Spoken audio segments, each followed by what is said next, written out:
तपाईँ हामी सबैलाई जानकारी भएको कुरा हो, डोनाल्ड ट्रम्पको उदय भएपछि अर्थात् दोस्रो पटक राष्ट्रपतिमा निर्वाचित भएपछि यो अमेरिका पहिलेको अमेरिका रहेन। अरूका लागि जेसुकै होस्, उसले आफ्नो देशको स्वार्थ र आफ्नो नागरिकको स्वार्थलाई माथि राखेर अरू सबै कुरालाई पैतालामा राखेको छ, कुल्चिएर अगाडि बढिरहेको छ।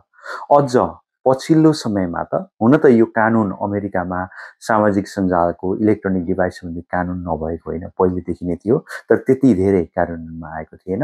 तर दोस्रो पटक निर्वाचन जितेर प्रेसिडेन्ट जब डोनाल्ड ट्रम्प भए, अहिले यसको निकै चर्चा चलिरहेको छ र विदेशी नागरिकहरूले धेरै समस्याहरू झेल्नु परेको एयरपोर्टमा इलेक्ट्रिक सामग्रीमा भएको सूचनाका कारणले यस्ता खालका समाचारहरू आइरहेका छन्। एकजना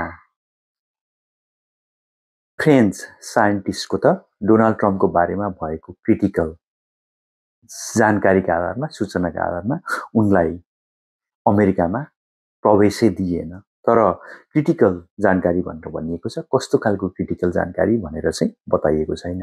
यसैगरी जर्मनी र बेलायतका नागरिकहरू पनि अमेरिकाको एयरपोर्टमा उनीहरूको मोबाइल डिभाइसमा भएका यस्तै जानकारीहरू कारणले, यस्तै सूचनाहरू कारणले गर्दाखेरि समस्यामा परेको जानकारीहरू बाहिर आइरहेका छन्।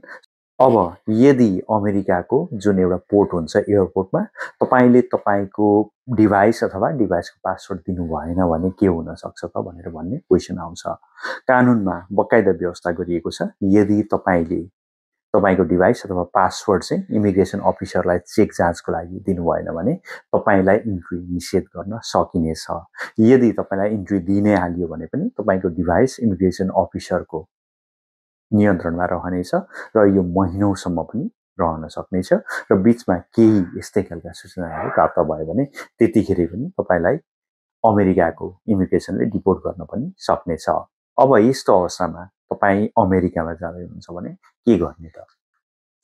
तपाई अमेरिकामा प्रवेश गर्दै हुनुहुन्छ भने सकेसम्म यस्ता खालका कन्फिडेन्शियल इन्फर्मेसनहरू मोबाइल तथा तपाईका इलेक्ट्रोनिक डिभाइसमा राख्दै नराख्नुहोस् र यदि राख्नै पर्ने छ भने पनि एकदमै थोरै संख्यामा आफूलाई जानकारी भएका सूचनाहरू मात्रै राख्नुहोस्, जसले चाहिँ तपाईलाई अमेरिका प्रवेशमा कडाई पार्ने छैन। अब त यस्तो दिन पनि आइसकेको छ, एउटा ट्राभलको लागि एउटा छुट्टै डिभाइस र आफ्नो दैनिक जीवनयापनका लागि छुट्टै डिभाइस प्रयोग गर्ने र ट्राभलको लागि जुन चाहिँ सूचना र संयन्त्रहरू तपाईको गोपनीय जानकारीहरू एकदमै कम्ती भएका सामग्रीहरू मात्रै लिएर हिँड्ने र विशेष गरी अमेरिका लगायतका मुलुकहरू, हुन त यो मामलामा अमेरिका मात्रै होइन, अस्ट्रेलियामा पनि गएको 2 वर्षमा 10,000 भन्दा बढी यस्ता इलेक्ट्रोनिक डिभाइसहरू चेक जाँच गरिसकेको अस्ट्रेलियाको बोर्डर फोर्सले बताएको छ।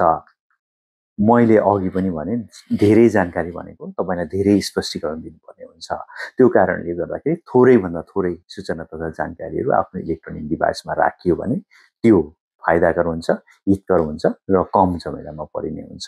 यदि तपाईको इमेल अथवा तपाईका अन्य जानकारीहरू एक्सेस गर्नै पर्ने छ भने पनि तपाईको डिभाइसको क्लाउडलाई चाहिँ डिस्कनेक्ट हुने गरी अथवा नयाँ आइडी प्रयोग गरेर, यदि तपाईँ एप्पल आइडी चलाउनुहुन्छ, एप्पलका डिभाइसहरू चलाउनुहुन्छ भने त्यसमा तपाईले चाहिँ सिङ्क नहुने गरेर अर्थात् तपाईको युजर भन्दा अर्को छुट्टै एप्पल आइडी प्रयोग गरेर पनि तपाईले यसरी यो कुराबाट आफूलाई बच्न सक्नुहुन्छ, बचाउन सक्नुहुन्छ। तपाईलाई यो जानकारी कस्तो लाग्यो हामीलाई प्रतिक्रिया गरी अथवा कमेन्ट गरी प्रतिक्रिया दिन नबिर्सनु होला। यो जानकारी अरूहरूको लागि पनि निकै उपयोगी छ। यो भिडियोलाई लाइक तथा सेयर गर्नु होला। अनि अन्य यस्तै जानकारीहरूको लागि हामीलाई फेसबुकमा लाइक, टिकटकमा फलो र युट्युबमा सब्स्क्राइब गर्न नबिर्सनु होला। यो भिडियो हेरिदिनु भएकोमा यहाँलाई धेरै धेरै धन्यवाद।